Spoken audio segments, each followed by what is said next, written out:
সংবিধান সংস্কার ইস্যুতে ক্ষমতাসীন দল ও প্রধান বিরোধী দলের মধ্যে মতপার্থক্য দূর করার উপায় নিয়ে নানা অভিমত ব্যক্ত করছেন সংবিধান ও রাজনৈতিক বিশ্লেষকরা। এ নিয়ে নতুন করে গণভোট আয়োজনের উদ্যোগ নেয়ার কথা বলছেন রাজনৈতিক বিশ্লেষকরা। তবে গণভোট বা গণপরিষদের শপথ দুইয়ের কোনো বৈধতা বা সাংবিধানিক বাধ্যবাধকতা নেই বলে মনে করেন আইন ও সংবিধান বিশ্লেষক। অন্যদিকে জামায়াতের এক আইনজীবী বলছেন, সংবিধান সংস্কার বা গণভোট বৈধতার বিষয়ে সিদ্ধান্ত দেওয়া আদালতের দায়িত্ব। অভ্যুত্থানের প্রেক্ষাপটে এই সংসদ স্বাভাবিকভাবে নির্বাচনী প্রক্রিয়া আসেনি। কিছু নাই বলছে গণ অভ্যুত্থান, এটা অভিপ্রায় যদি সবকিছু হয় আর্টিকেল 106 অনুসারে সুপ্রিম কোর্টে আসতে হলো কেন? আপনারা স্বপ্নে দেখেন কিভাবে? স্বপ্ন দেখারও তো একটা সীমারেখা আছে। গণভোট ও ভোটের আনুষ্ঠানিকতা শেষে 17 ফেব্রুয়ারি জাতীয় সংসদে শপথ নেন নির্বাচিত সংসদ সদস্যরা। জামায়াত এনসিপি সংবিধান সংস্কার পরিষদের শপথ নিলেও শপথ গ্রহণ থেকে বিরত ছিল বিএনপি। সংবিধান সংস্কার পরিষদ 12 মার্চ জাতীয় সংসদের প্রথম অধিবেশন থেকে গণভোট এবং সংস্কার ইস্যুতে উত্তপ্ত সংসদ। যে পদ্ধতিতে সংসদের প্রথম অধিবেশন আহ্বান করা হবে, ঠিক একই পদ্ধতিতে সংবিধান সংস্কার পরিষদেরও সভা আহ্বান করা হবে।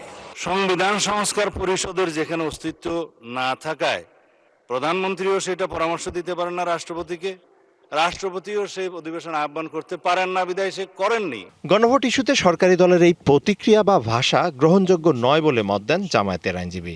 এই সংবিধান সংস্কার বাস্তবায়ন আদেশের ভবিষ্যৎ কি সরকারকে তো জবাব দিতে হবে। তারা তো কন্টিনিউয়েশন অফ আর্লিয়ার গভর্নমেন্ট।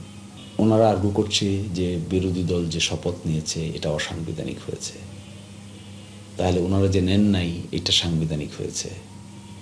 কোনো আদালত তো এখনো বলে নাই কোনটা সাংবিধানিক কোনটা অসাংবিধানিক। তাহলে সরকারি দল এই রুলিংগুলি এই কথাগুলো কিসের ভিত্তিতে বলছে?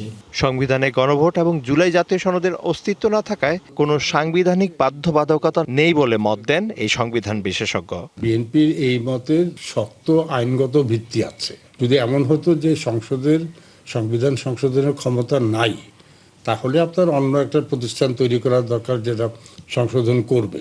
17 বার সংবিধান সংশোধন হয়েছে, ভালো হোক খারাপ হোক সবই তো সংসদে পাস করেছে। যেমন ইন ফিউচারে এটা অ্যাপিলেট ডিভিশনে আসলো প্রশ্নের মুখে পড়বে। নায়াসিনামাইড ও স্যালিসাইলিক সমৃদ্ধ লিলি ফেস ওয়াশ যা ফেসের ডেড স্কিন সেল দূর করে দেয় দ্বিগুণ ফাস্টার ব্রাইটেনিং। হ্যাঁ, হাইকোর্টে প্রশ্নের মুখে পড়বে, কারণ এটা তো দাঁড়িয়ে ধর আমার মতো আইনজীবী দাঁড়িয়ে বলবে যে রাষ্ট্রপতির সাংবিধানিক আদেশ এই শব্দটা আমাদের আইনে কোথাও কি এই শব্দটা আছে? নাই।